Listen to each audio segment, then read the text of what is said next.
battle and something worth dying for. Grab your gear and come on a quest with your band of brothers who will serve as the guides in what we call the masculine journey. The masculine journey starts here now. Welcome to Masculine Journey. This is Danny, and we are back with you again this week with another topic. And I think this is a series or pillows or just a topic we're going to drag out for a while. Oh, it's not pillars. It's not pillows. No, this is a totally different thing than pillars. Well, Completely different than pillars. Pillars rest on the foundation. I think it's foundational. It is. It's foundational. foundational. And Andy, you're correct. Pillars have to rest on something. Yeah.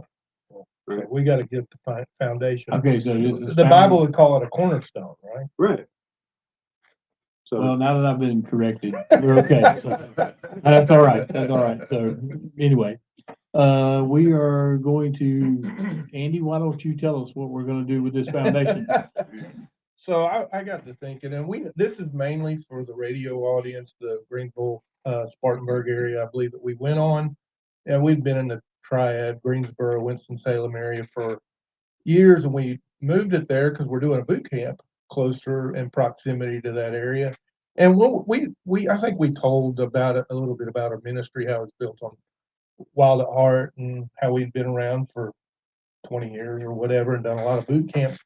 But we didn't really go through, a lot of our foundation comes from the Wild at Heart book, but there's more to it than that. There's other content John's created. There's things that we've learned in our own lives that we share, but that are considered foundational. But I just got the feeling, I was like, maybe we just kind of jumped in. This gives us a chance, because we were just doing general topics of whatever God puts on our heart. But I believe this is always on our hearts. This whole foundational belief system that we have, to me, that was more than anything I had ever heard at church. It expounded more of what is expected from a man, and is not expected from a man, but how man was created in God's image, and how it was foundational. The heart is central to who we are as men, and we get that from God. And Robbie will talk about that a little bit more. But I just felt like it was important, and so we don't know. It's a series, I guess. We don't know how long it'll go with it, but we've got some things lined up, and we'll just start at the beginning, like you would in the book, at the core desires of a man's heart, and specifically a battle to fight. I think one other thing that's good that we go back through it is there's even members of our team that came in midstream. Yeah, right. Right. And they heard and they've been around some of this, but they do a deeper dive and go back into the things that, we've navigated through for a long time is going to help all of us. It also kind of re-puts us back on point. It does. What are the foundational beliefs we have, and puts us back in that same direction. Yeah, we've done a variety of topics and stuff lately, and I really believe it's God sent from all of them.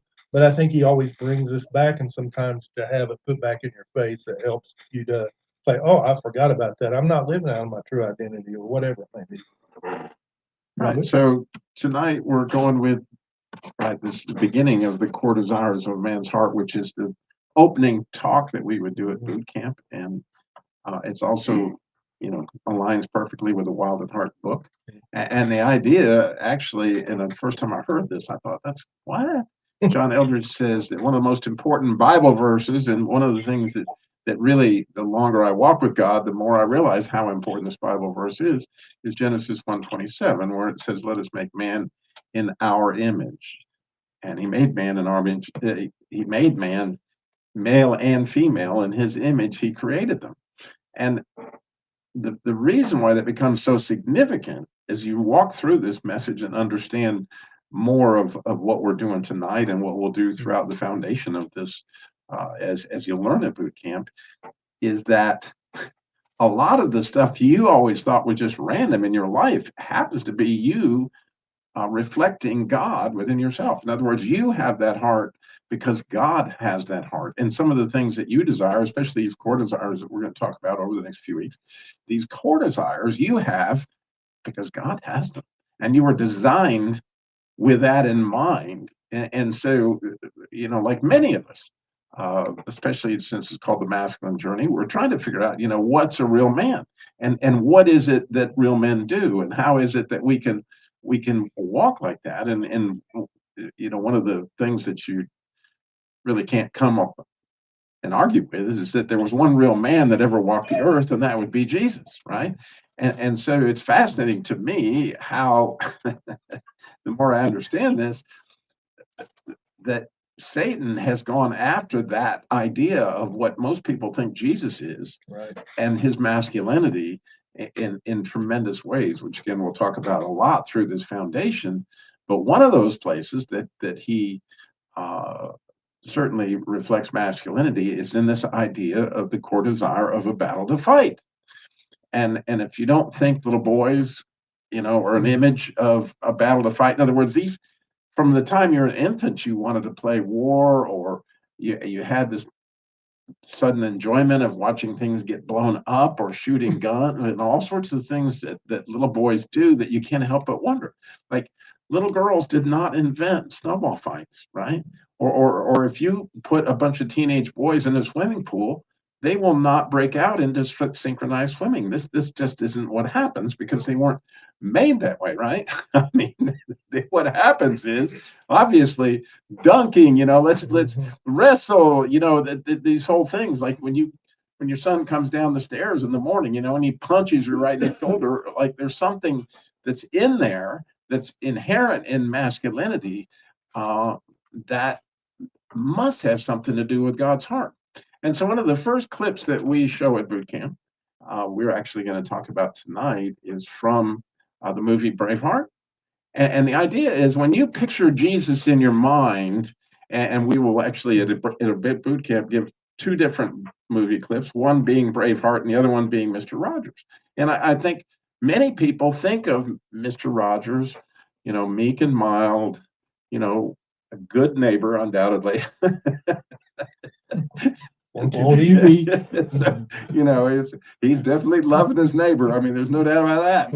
But when you picture that and you picture William Wallace, you don't necessarily, see that Jesus is portrayed through that particular picture of William Wallace. And so we're going to play this speech from the movie Braveheart and set it up a little bit.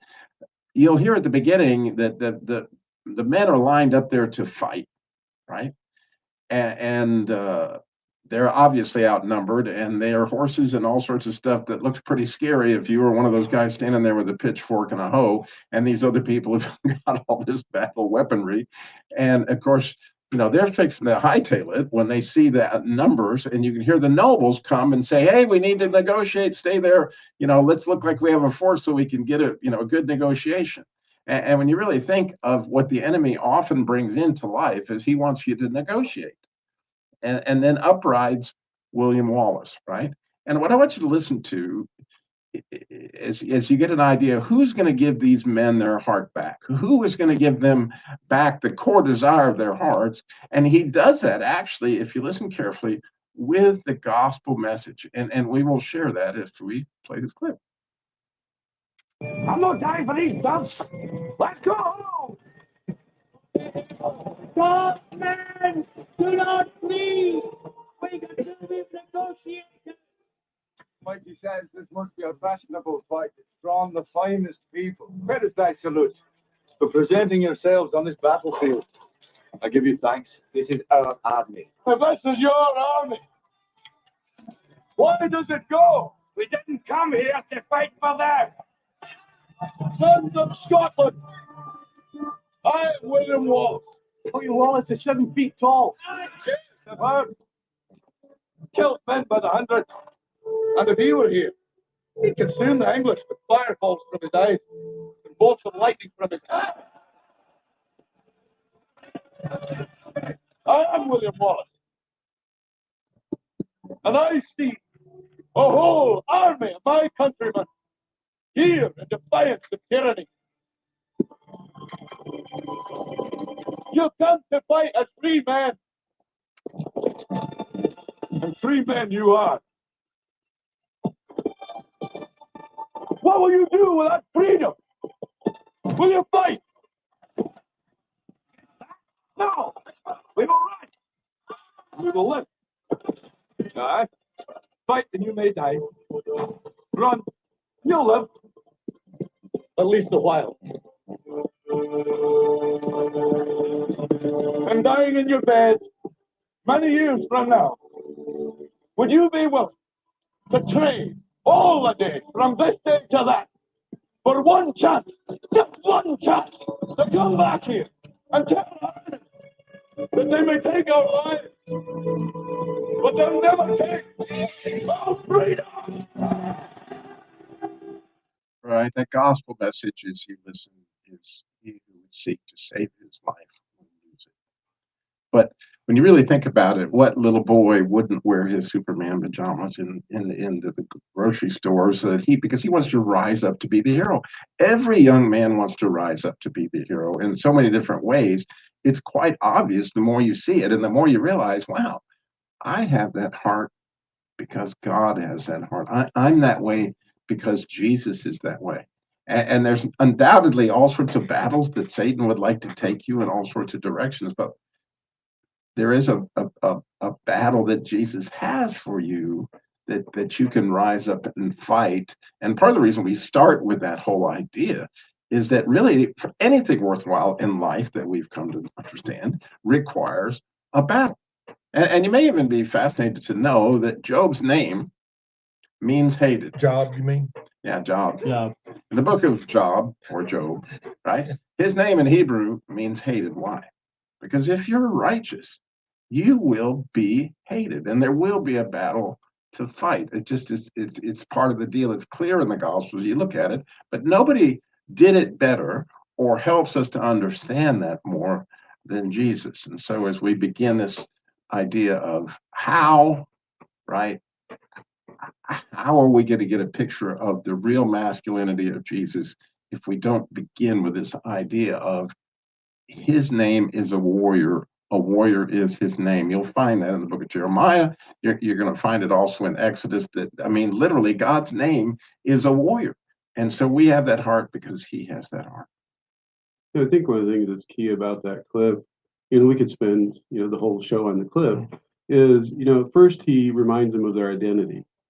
And often we need to be reminded of our identity so that we have that strength to reflect the warrior that's in us. Right, Sons of Scotland. Yeah. And a great place to start that is a boot camp, and it's coming up November 20th through 23rd. In Royston, Georgia at Camp Little Light. And so you can look it up on masculinejourney.org. Here are the contest rules for the Truth Network. Prizes won are not transferable, redeemable for cash, or exchangeable for any other prize. All prizes must be redeemed from the station within 30 days of winning. Only one prize per household from any station, Truth Broadcasting, within any 30-day period. The rest of our contest rules are listed under the About Us link at our website, truthnetwork.com. Thanks for playing and listening to the Truth Network. Each word is a testimony.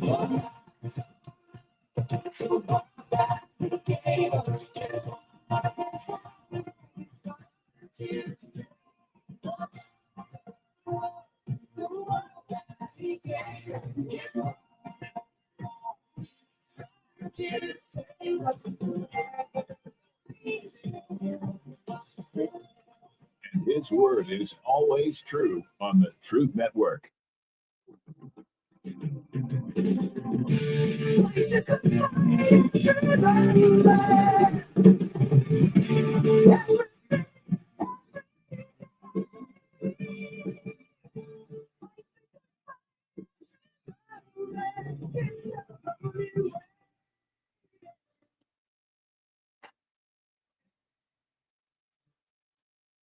Welcome back as we all got our lighters out as we rock out here, Masculine Journey. And Sam, I believe that was your bump. It was my bump, but it's more Andy's music. Don't blame it on Andy. No. I picked the bump. I had never really listened to Triumph, and that's who that was. I just had, searching for a bump to come back in, and I put in, okay, what's some songs that say, have in the lyrics somewhere, fight the good fight, right? And that's literally the name of the song. And when you listen to as much of the song as I did, it's really, really good. It's not necessarily what I would have listened to, but I appreciated the message quite a bit. And it says, fight at every moment of every day, fight the good fight. It is the only way, right? And that's really the only way we're going to continue to be able to survive is to fight the good fight and continually stay in the battle. Well done, Sam. I like that. Yeah, and it made me really like the song quite a bit. I might actually start listening to it. So It's yeah. on your playlist Yeah, now, so I right? may grow my 4 hairs out really long and do a braiding or something. A 4-hair dreadlock. That'd Yeah, be awesome yeah, right it'd be there. pretty cool. Yeah. Yeah, so anyway, well, we have a guest with us tonight, all the way from Indiana. Indiana. Yeah. Mitch. Yeah, Mitch. Mitch, how are you doing tonight? Doing great. Thanks a lot for inviting me. Well, I think you got a couple things going on you want to announce for us, and we'd like to hear your thoughts on this topic. Yeah. Obviously, this whole idea of something to announce is we have a father-daughter up in North Carolina, and sorry, I got a little. Hold on, I got a little noise coming up here. Yeah, one of you guys, the father-daughter team coming in the 19th through the 21st, and it's at Camp Harrison at Depot. And one of the things that we like to talk about, and that I think is really important, is the connection that men have with their kids and with their families. And we've been doing a father-daughter camp for about 20 years, and we did them in Indiana. Continue to do them in Indiana. Ours here is in just a few weeks with a couple of hundred dads and daughters. And this is our 3rd year in North Carolina. Actually, it's the Carolinas overall and anybody nearby. But anyway, just wanted to share that with you. September 19th through the 21st, and it's at Camp Harrison. And we'd love to have people bring their daughters. I mean, it is a relationship that oftentimes is left behind for dads to connect with their daughters. Sometimes they connect with their sons, but struggle with that connection. And so we want to provide that place for that connection to occur, and also where God is at the base of that and present. And these are a lot of men who have been a part of an outpost of the Wild Heart message you all are so passionate about, that we have continued to do for many years.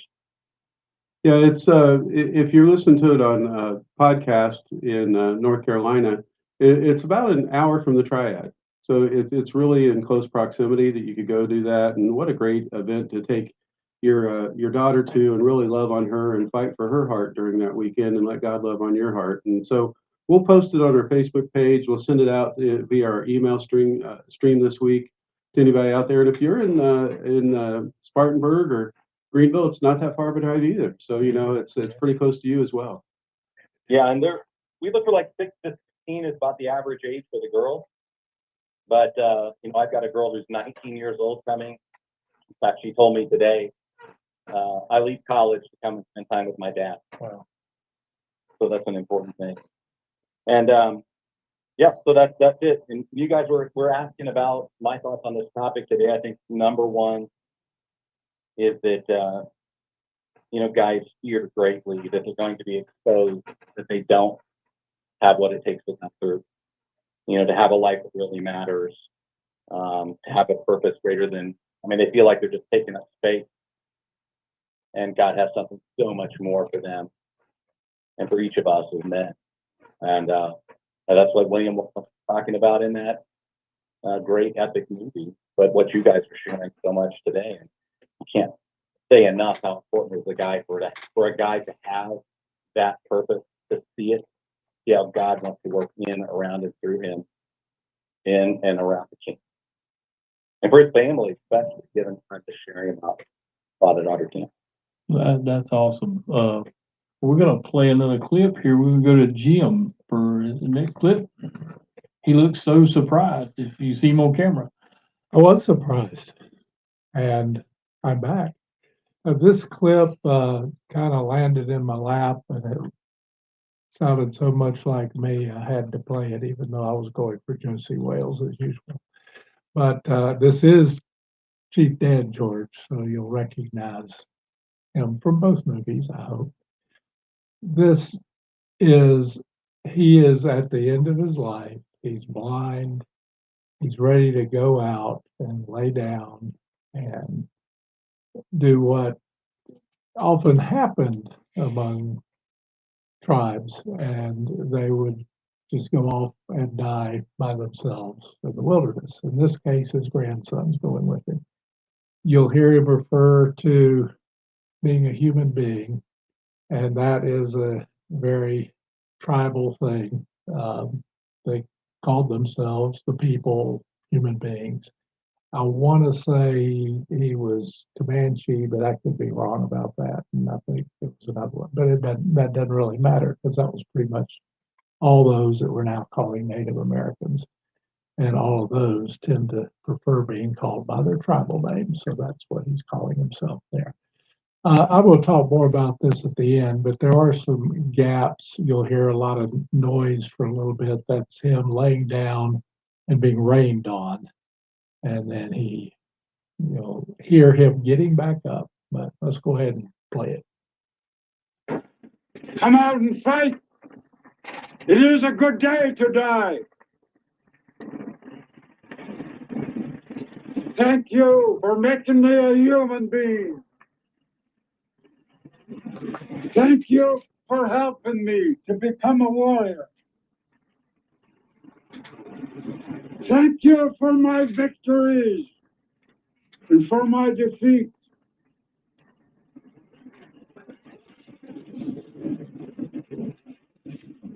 I am going to die now. Unless death wants to fight. And I ask you for the last time to grant me my old power to make things happen.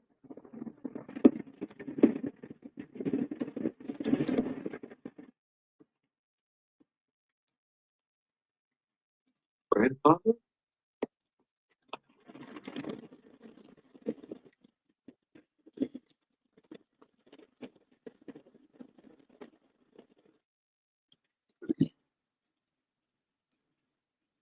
Am I still in this world?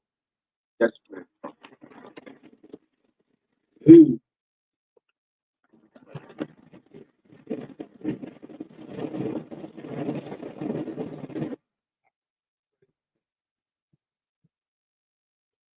As I often do, I forgot the most important part of the setup. He is talking to God, the Holy Spirit, and he is laying down to die, but it's not his time yet. And at my age, and I suspect Harold, although Harold's more alive than I am, I think most of the time, but the warrior's spirit is still there.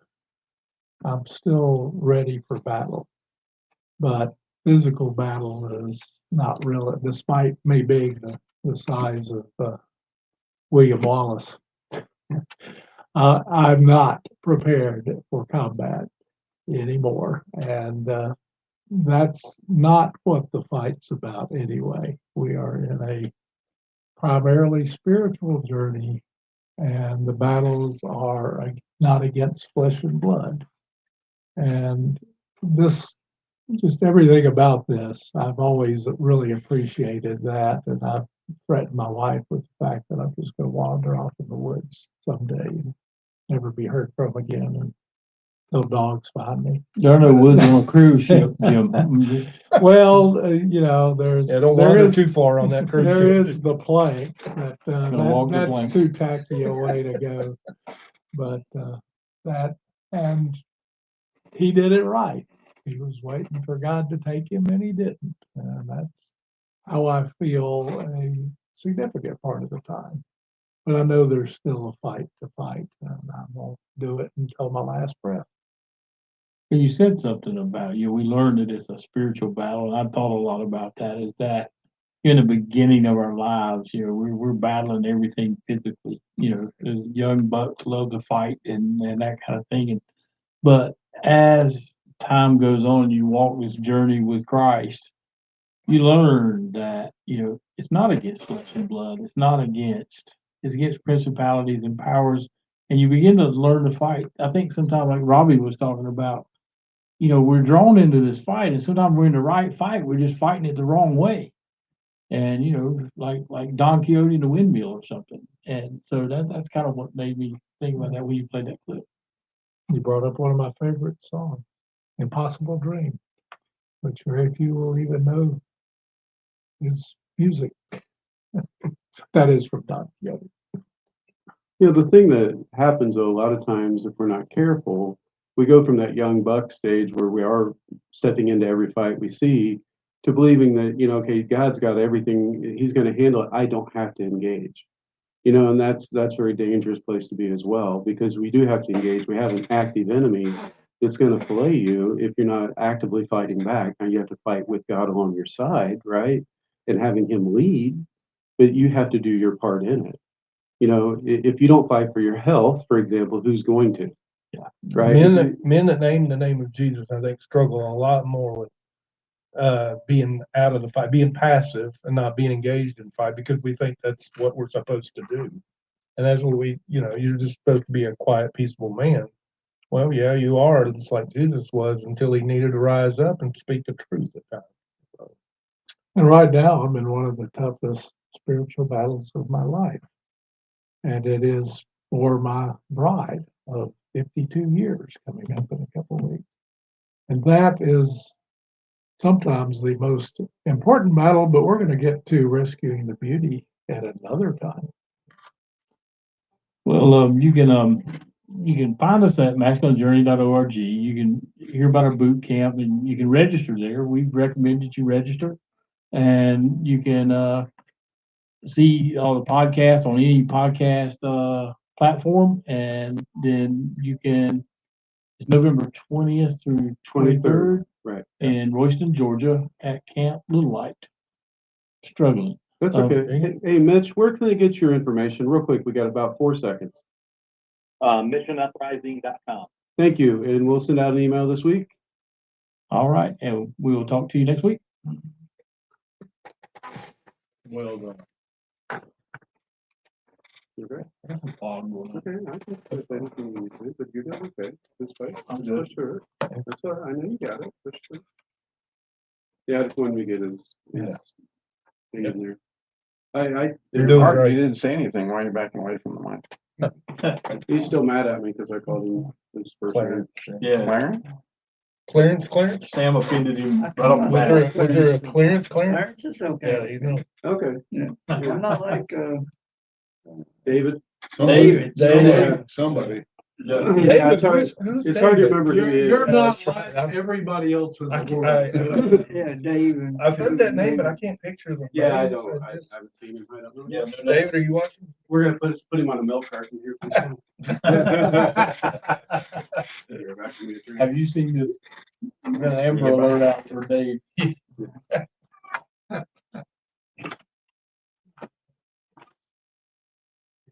In a battle too. Oh, boy. Sure. I wish you had to do a funeral today. What now? You had to do a funeral today. I was gonna bring that Yeah, it up. was hard. You already did it. I so was in the room where she passed on Friday night I got nothing. with the family. You know, she was a member. She had cancer stage 4 for like 3 years. And it's crazy, man. I mean, about 3 weeks ago on Sunday, she was telling me she was going to Montana and do this. And she had lung cancer, and her husband got COVID, and he gave it to her. Oh, wow. And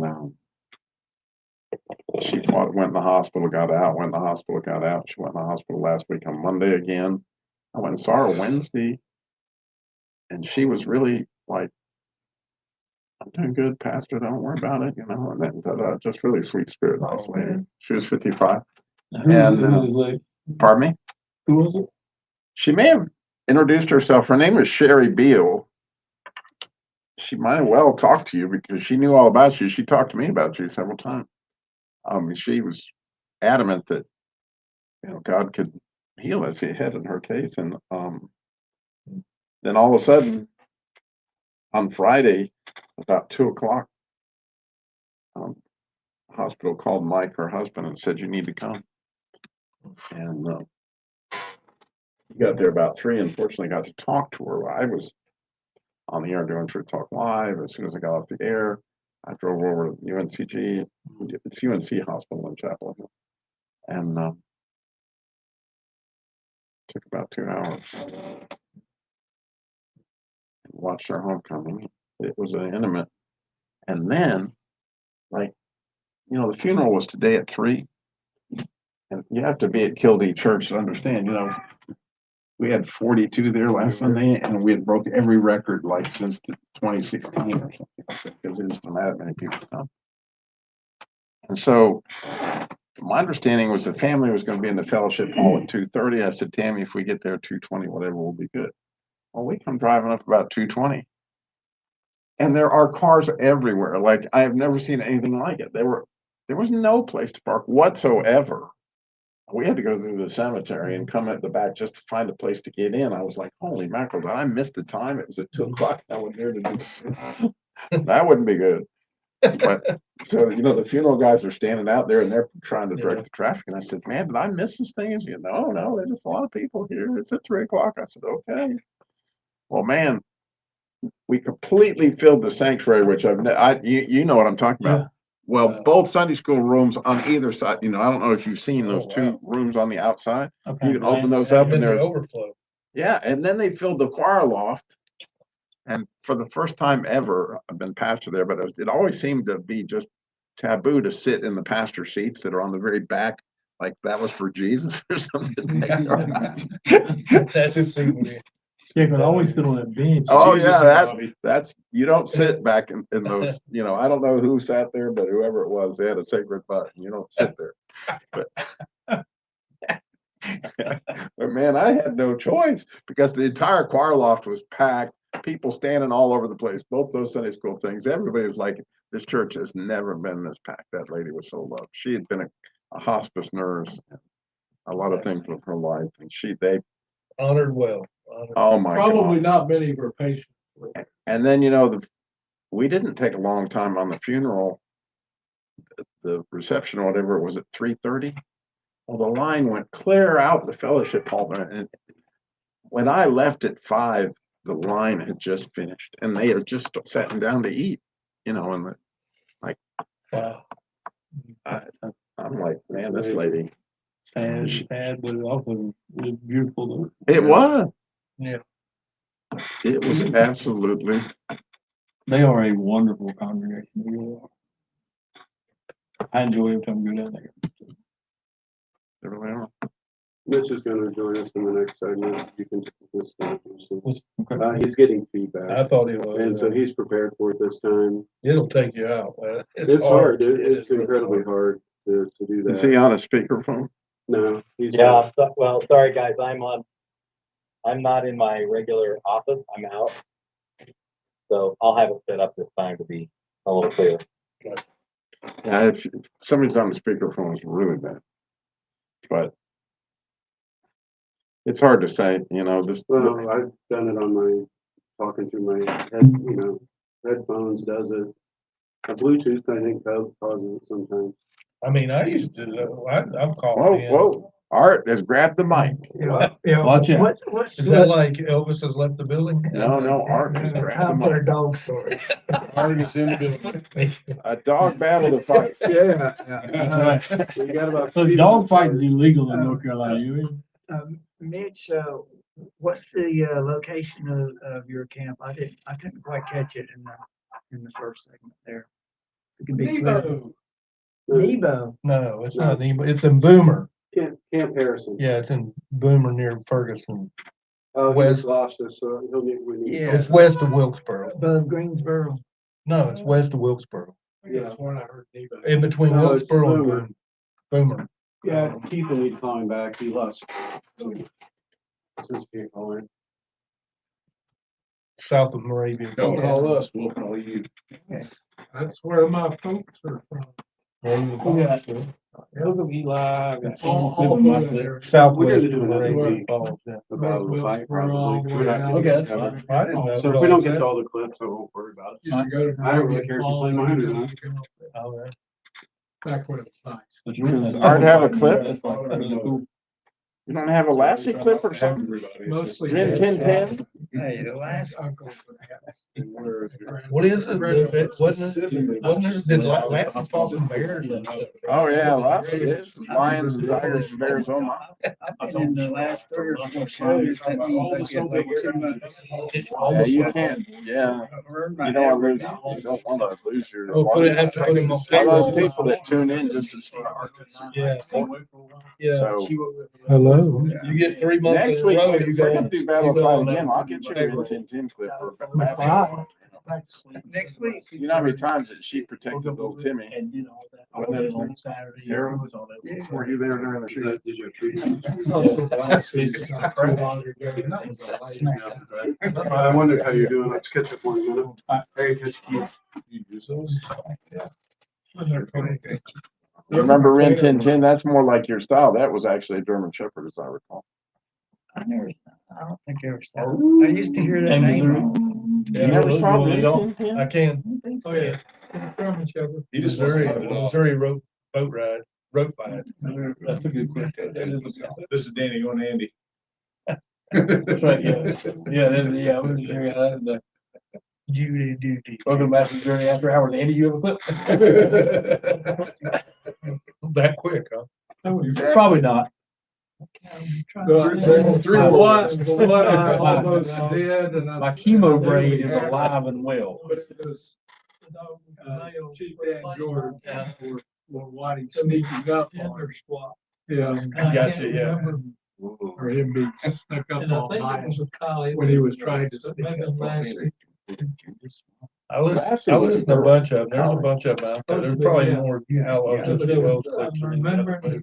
Some dogs. But some of them are, Some are the same clip, but cut oh, different. Choose Life or whatever. That's out there about 8 times, I think. You used that like 4 weeks in a row. I don't think it was ever quite. I never checked her. but- Top of three. Wow. I always exaggerate by one though. So we know it's at least 3. So we're at three and agreed. I was close to going. 3 and agreed. Coming to you from an entrenched barricade deep in the heart of central North Carolina. Masculine Journey After Hours. A time to go deeper and be more transparent on the topic covered on this week's broadcast. So sit back and join us on this adventure. The Masculine Journey After Hours starts here now. Welcome to Masculine Journey After Hours, and I was corrected in the first show. We are not doing a pillars, we're doing a foundational series, the World Series, on the Core Desires, I'm telling you. No, the Core Desires is our first segment. Of course, okay. Yeah, the foundations are gonna be several different topics are foundational to our beliefs of our ministry. So this is just the first one is Core Desires, and then we'll move on to other foundations. It's almost like, it'll probably be like most every chapter of the book, but there's other stuff. There's stages of the masculine journey. There's a variety of things that are core to what we do beyond the Wild at Heart book. Yeah, Orphan Spirit, you gotta talk about that. Presence. Yeah. We always that get one. the orphans. Yeah. I'm wondering if the Core Desires. There is might have a been an inside tripod. joke going on there. For those of you who don't know, Andy He loves to interrupted. talk about the orphan spirit. And so I know that foundationally, it's pretty foundational. Yeah, it is indeed. We'll talk about that later, but there's a variety of things that come out of the Wild at Heart book. I mean, I look at Sam, I think about wounds because, I don't think we realize how often we are wounded. I was kind of moving. And I know Sam's over here looking at me like, what you talking about, Willis? But I'm saying that because he reminds me a lot of times of we just gloss over our wounds and we don't really go down deep into it. Well, we'll get to that. And that's core to that's another thing that's part of the foundational things that we believe. It's just an example beyond the core desires of the kinds of things we'll be talking about. I just thought you meant I caused more wounds than anyone else. Well, there is some truth to that. Yeah, I know. Exactly. Admitting it is the first part of Hurt people, right, Sam? Exactly. I thought, taken out of context, we're really gonna see a battle to fight here. Oh, no. Well, Andy, you have the first clip, sir. I do. So I was kind of in the spirit of Outlaw Josie Wales. I had another trip, did an adventure trip that I talk about this past week. But when I did, the place that Outlaw Josie Wales was shot, I was able to visit Kanab, Utah. And when I did, He was never shot. That's right. the TV show, the movie Actually, was shot. The movie was filmed. Another pun. He was shot several times. He just wasn't killed. That's a foundational thing too, is Robbie's puns. So anyway, I just, it got me to watch the movie. I was just looking to see if I could see, the lay of the land and that kind of thing. Didn't really see any of that. Did see the old movie set of Gunsmoke that is in disarray right now. But anyway, that was fresh on my heart. So Battle to Fight. Who fought battles better than Josie Wales? If you've not seen it, please go watch the movie. It's a great movie. But Josie Wales started out as farmer Josie Wales, or he could have been the Mr. Rogers for that neighborhood. He was very passive, not passive. It didn't show a violent side. It was the very start of the movie, but he was just trying to raise his family and enjoy life. And that's what a lot of us as Christians, we've received Christ. We just want to get through life and be kind. But the devil pulls us in, and he took his family out, and he had something to fight for after that. And a lot of times when you watch Outlaw Josie Wales, you just see revenge. But really, if you look at it, you see Josie standing up for people all throughout the movie, and he has a battle to fight. And so in this clip, it's just getting started where the Union, I guess, paramilitary guys they're just running roughshod over the country trying to keep people in line with what they believe. And he's being chased. Josie is, and he gets to this river, and he's got to either fight or cross it. Well, he gets across, and the paramilitary's on the other side, and he's trying to figure out a way to handle the situation. Should he fight or should he do something else? And you'll hear the people discussing about it, the paramilitary side, what should we do. I want to play the clip and explain what you hear of how he handles the situation and speak to kind of how he chooses how he fights in this battle.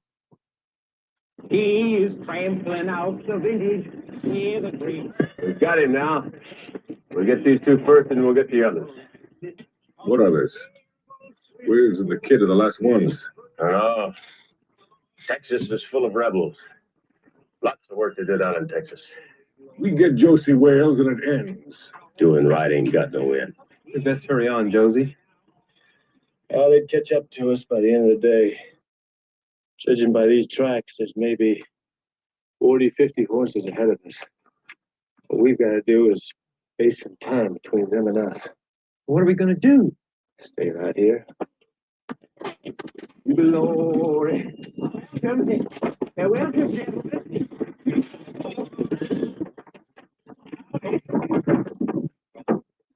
still there. Still there? What does he think he's doing? No. Some of you men get down there, prepare to fire. Captain Redlegs, I advise you to turn back. You can catch him later. Turn back. Are you crazy? He's gonna try to pick us off one by one. I'll never do it. At best, you'll get 2 or 3 up front there. I advise you to turn back, Captain. They're coming. Do you really think you can shoot all those men down before they shoot you? Oh, no, Mr. Josie Wales. There is such a thing in this country called justice. Well, Mr. Carpetbagger, we got something in this territory called the Missouri Boat Ride.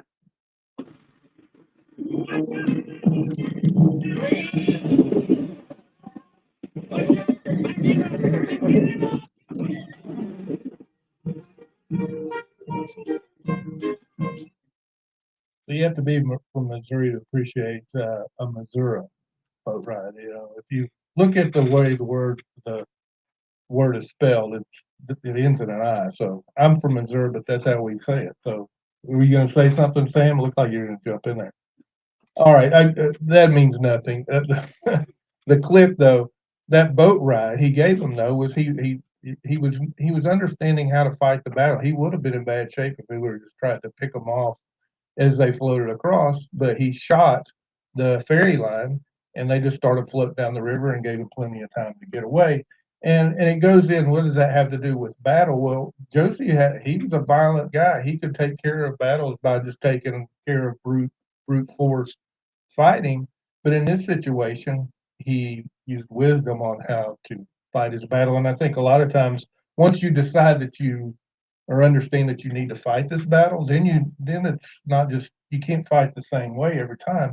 You have to use wisdom and applying what you've learned and listening to God of how you actually fight the battle. And that's kind of what he did there. So thought it was Well, it's really David's story, right? When he was Yeah. fighting, he never fought the same way twice. You know, God would tell him to do it this way one time and this way another time. And if you try to fight with Yeah. that same formula, it's going to get figured out and it's not going to work. And that's where you have to lean into God and say, okay, God, how do I need to fight this and when and where? the first question was always, shall I go up? You know, Right. will you defeat them? Will we win? And that's a lot of times we don't even ask. We just start fighting. We just start flailing our arms and we don't get any counsel from God. So Yeah, one of the other cool battles in the clip, if you listen to it, is the carpetbagger, Yeah. right? And if you're familiar with the history of who those guys were, I mean, obviously taking advantage, big time taking advantage of people. And once again, you see Josie Wells standing up. Yep. And when he even calls him a carpetbagger, you could tell that, you know, okay, Mr. Carpetbagger, you know, Yeah. we've got, and fascinatingly, he completely destroys his argument. Like you think Right, right? yeah. But I mean, he's totally humiliated and standing there, and it's just a fascinating, you know. And you see the same thing, obviously, in the movie Brave, or maybe Yeah. not. But it's if you watch No, they Braveheart, do, you'll yeah. see it time again where the enemy is totally humiliated when they underestimate, right, what a real man can do with Yeah. God's help. And Jesus did it. He humiliated the Pharisees. He put them in their place. He called them snakes, for goodness sake. I mean, there's a lot to that, but and to that point, that carpetbagger was acting as a voice of the enemy. Right. He was accusing, yeah, what are you going to do? You know, he didn't really give any credence to Josie as a fighter, or he's stupid or whatever. So If you want a biblical story to go look up, you know, on how the power of following after God's heart and being a warrior is, and maybe having a comrade with you, right, or an ally with you, just look up the story of Jonathan, yeah, right, and how he took on the many that he took on. yeah, for sure. We were talking about David, and in Psalms 144, he wrote, "Blessed be the Lord my rock, who trains my hands for war and my fingers for battle." Yeah. So that's what, you know, Lord, how do I fight this? Where do I go? Trained. And that he's trained by God, the warrior. Yeah. So We'll get into sonship. That is what he does. He teaches his sons how to fight in this battle. and he, Sure. he teaches us how to Yeah. fight because we really don't know sometimes, most of the time. So Well, if you're out there and you're thinking, well, you know, I'm just not into this physical violence, it's not about that. There's other things in life you fight for. Yeah. Right? How many times are you playing a game, you know, like Monopoly, and you want to be the one to win it, right? That's a competitive spirit. That's a battle to fight that's in your heart at the core. Maybe it's fighting against injustice, or it's fighting against something that's not, it's not the way it's supposed to be. And I know that's injustice, but there's lots of things that don't fall into that. Yeah. You know, where's your heart leading you to fight against something you know is wrong? And that's God calling you to step up and enter in the battle with him against something that he's put in your heart as a passion to go do. yeah, we talk about, you know, fighting for our families, and I think we have Mitch. Are you on the line with us? Yes, sir, I'm with you. You want to tell us about your upcoming event here in North Carolina? You are in, I can't remember what state. Indiana. We're in Indiana, yeah. But first of all, thanks a lot for inviting me and letting me join you guys tonight. Such a topic that's near and dear to our heart. But what we're planning on doing is we have a father-daughter camp at Camp Harrison in Nebo in September on the 19th through the 21st, and that is. Gosh, we've been doing that for 19 years. We've done 20 of these things, 21 of them actually now. And, you know, it's just a chance for a guy to connect with his daughter. So many men, they can connect with their sons, or they connect with their guys, but they struggle to connect with their daughters. So we offer this weekend just to provide that space under God's covering for a guy to connect, have a great time with his daughter. And for his daughter to see him as something other than, you know, the old man who comes home from work too late on his phone. So, yeah, I'd love to have you come September 19th through the 21st, and that is, you know, girls 6 to 16, and it's not too far from where you guys are at in the triad. And you know, I have a girl that's 19 years old coming to Indiana here in a couple of weeks, and she said, "Heck, I come back from college just to be with my dad." because we've done this for so many years and it means so much to me. Yeah, and it's a wonderful thing. I think we're about an hour from the Triad, and it's obviously not too far from Spartanburg or Greenville either. You're probably in that same, hour and a half area to the campus. Would be a great thing to take your daughter to, maybe 2 hours away. But how often do you get to take your daughter to something that's going to impact her life and your relationship from now on? That's a weekend well spent. And I recommend it highly, and we'll get it sent out to you in email and posted on our social media page. Thanks so much. Rodney? Yeah, there's just a lot of things that go on in this world. Like here you have daughters and dads wanting to get closer together. That's what we need to be doing all the time, is trying to get people closer together through so many different ways. And that's where, like, even in the clip that we just heard, Josie Wales wasn't about tearing people apart. He wasn't about tearing things down. He was really about bringing people together, but nobody wanted to go with him. Nobody wanted to join in. So he has to go fight actually against the people that are coming after him, or he just dies. Because you saw what happened at the beginning of the movie when they just captured everybody and said, okay, you're going to just going to give up. Well, then they just shot them all. So he fought back when he saw that, because he didn't go in to be shot, and he fights back. And when you see that happening throughout the movie, he constantly sticks up for other people in the movie. He helps out. There's so many things that go on in that movie that are just really wonderful to think about. Well, how am I going to do that? And that's not the easiest thing to do, is to stand up for somebody else. But that's like we're talking earlier. It's not always about fighting. Sometimes it's just about speaking with somebody. It can be really, really simple thing, but stand up for something for somebody else sometimes is a lot. I don't know what you would say, but it's not always the easiest thing, but it's sometimes the right thing to go do, is just stand up for somebody else and just keep on moving on. Oh, I was gonna ask how flexible those, little girl years are. I mean, my little girl is 40, just turned 48, and she's 6'1", but before I heard the age range, that was my first thought. I'd like to go with my daughter.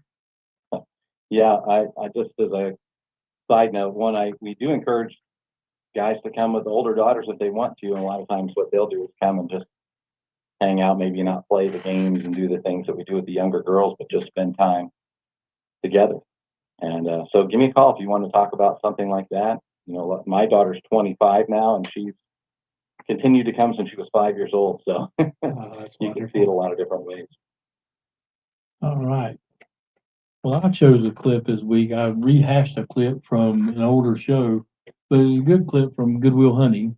And I got some grief in the pre-show. My brain is disconnected from time to time. Couldn't remember who Matt Damon played, and his name is Will, and they said I could hunt for his name. So, and so that was kind of, I got it. So anyway, but him and Sean, who's played by Robin Williams, are having a conversation like they do throughout this movie. And Will is this troubled child. Basically, he's still a child in college, or he's janitor in college, and they're having this interchange. And Sean pours some wisdom into him, but he's coming after his heart, as we picked out. That he's not being mean to him, but he's sharing some what I would call unadulterated truth with him. That here we are, and we can play this clip, and then I'll talk about why I chose it on the backside. So, thought about what you said to me the other day about my painting. Stayed up half the night thinking about it. Something occurred to me. Fell into a deep, peaceful sleep, and I haven't thought about you since. You know what occurred to me? No. You're just a kid. You don't have the faintest idea what you're talking about. Why, thank you. It's all right. You're a tough kid. I ask you about war, you probably throw Shakespeare at me, right? Once more into the breach, dear friends. You've never been near one. You've never held your best friend's head in your lap. Watch him gasp his last breath, looking to you for help. You don't know about real loss, because that only occurs when you love something more than you love yourself. I doubt you've ever dared to love anybody that much. And look at you. I don't see an intelligent, confident man. I see a cocky, scared kid. You're an orphan, right? You think I know the first thing about how hard your life has been, how you feel, who you are? Because I read Oliver Twist. Does that encapsulate you? Personally, I don't give it about all that because you know what? I can't learn anything from you. I can't read in some book unless you want to talk about you, who you are. And I'm fascinated. I'm in. But you don't want to do that, do you, Sport? You're terrified of what you might say. You move, Chief.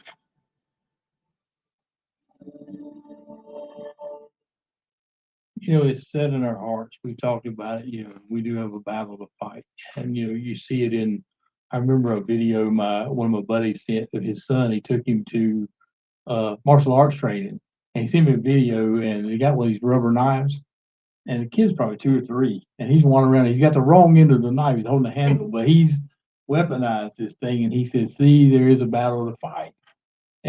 But, you know, so often we engage in battle, like I talked about earlier, and we may be in the right battle, but we don't know how to fight. And, you know, Sean is telling him that you really don't know nothing, kid.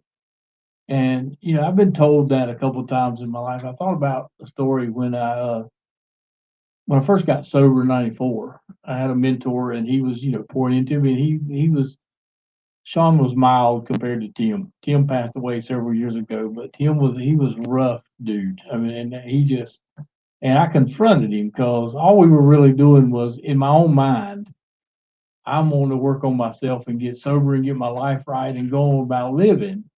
And all we're doing is showing up at AA meetings and making coffee and that kind of thing. And I'm going, what's this got to do with anything? And so I confronted him because I can be combative at times. I know that surprises somebody. But so he counteracts it, Andy. And he goes, I said, you know, what's all this got to do? I want to work on me, is what I said. He says, let me ask you something. He said, when you were out there drinking and drugging, he said, somebody asked you to do something, how dependable were you to show up and do it? Probably a 50-50 shot there. You know, and he says, so now you're being responsible.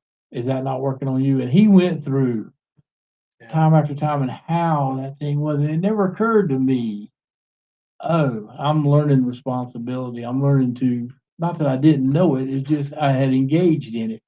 And that's what that interchange made me think about, was that there is a battle, but other people have to lay out the battleground for me sometimes.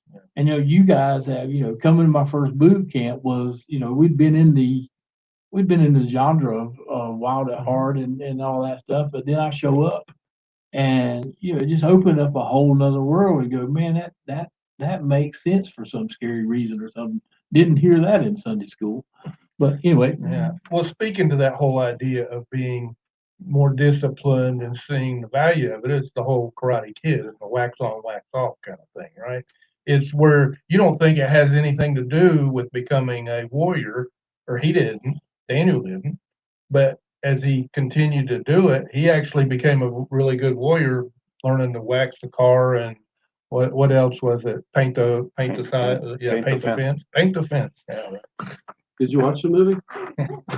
It sounded good when I started talking. It quickly went downhill. Well, I can't keep looking. You look like John Belushi in like 1941 or whatever, the way you got your the way you got your headset. I think it's on backwards. Doesn't matter. I don't mean to. No, there's one over either ear, so I'm good to go. Yeah. It works better backwards. It works. I think you're up, aren't you? No, I just want to poke fun at you. Well, I was trying to. Art, what did you have to add to this? Oh, I was going to say, you can actually see how funny it looks if you're watching on Facebook or YouTube, watching it live. You can see. Oh, thank you. You can see that.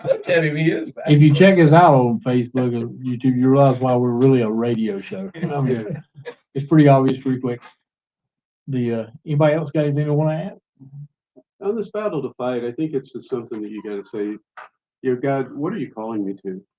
Right. And the way to do that is, what's things that really irritate you? You know, what's something that really you see an injustice and you just can't help but say something about it? Well, maybe you need to do something more than say about it. Maybe you need to take action. Maybe you need to get people together. Maybe you need to do something other than just be frustrated, right? But let your emotions be your guide to say, okay, God, why does this bother me so much? Why did this hurt? Or what's it touching in my heart that you're trying to get at? You know, and let him lead you through it, because you really need it to do that. Robbie, I'm assuming you're doing something towards me. Oh, yeah, that's good. Oh, thank you. I'm just getting Sorry. getting that in the camera so everybody can see, you know what? Appreciate that. Yeah, that's you're gonna have to go watch the Facebook feed to figure out what they're talking about. Here, I'll give you a camera. So anything else anyone wants to add? Robbie, you got anything you'd like to add on this battle to fight topic? With that helmet on, you know, remember that you're wearing, reminds me of Tom. He came to boot camp with that kind of helmet like John. Yeah, I'm gonna wear a leather hat next week. One of those leather helmet things. Right, but there's so much that when you really even think about it, even the idea of coming to boot camp is a battle to fight, right? Oh, yeah. And anything that the enemy, anywhere where you begin to rise up and walk with God, you're going to have a battle to fight, because he's going to do everything he can to stop, you getting closer to God, your relationship with your wife, your relationship with your daughter. Those are all things that require that. And the beautiful thing of it is, it's not stuff you do for God, it's stuff you do with God. And so as you enter into that battle, like if you want to have the sense to take that shot like Josie Wales and take off the rope, rather than, as you're walking with God, he gives you that kind of wisdom like he gave King David, as we talked about in 1 Samuel, where he, went to God, even though he'd been very successful in fighting the Philistines, coming straight up against him. But the next time they said, no, come through, through the myrtles and wait till you hear him marching in the bushes, and then you can put on your John Belushi hat and, go to town. But like you're saying, Robbie, there's fights everywhere. Don't forget your son. That's another place. And then you got your parents if you're younger. And then if you're in the middle, you still got your parents and your grandparents. There's so many people that you deal with in your life that are just friends, that are just whatever. Everything you can do to bring God with you in that, it's just so helpful. It has helped me, I know, immensely over the years, just to be able to, okay, well, where would God go right now? What would he do? Because I usually don't know. So going along with that, Robbie, and along with Mitch's camp, the father and daughter camp, I do have a farm story for today. I'm trying to increase the, well, we don't have much time, but you can go ahead and start. If it cuts off, we'll tell the rest of it next week. Okay, so like today, I had this day-old calf in the pasture and his mama, and I was with the dogs, and we were trying to go around them and avoid them to not upset the mother. But the mother preemptively came out and started chasing the dogs and starting a fight. You got to fight for your daughters, fight for your sons. Right. Go to the Mitch's camp if you have a daughter and take her there. Come to our boot camp. Come to our boot camp, November 20th through the 23rd at Royston, Georgia. You can check us out on masculinejourney.org and Facebook and YouTube if you want to see us. So we will talk to you next week. I'm sorry, man, but it was. That's all right. It is all backwards, I think. Oh, I'm sure I've done it before. No, I didn't care. Obviously. No, I mean, I know you can feel the difference. You look good on camera with John I think Belushi. they're backwards. Wasn't it a pretty good definition?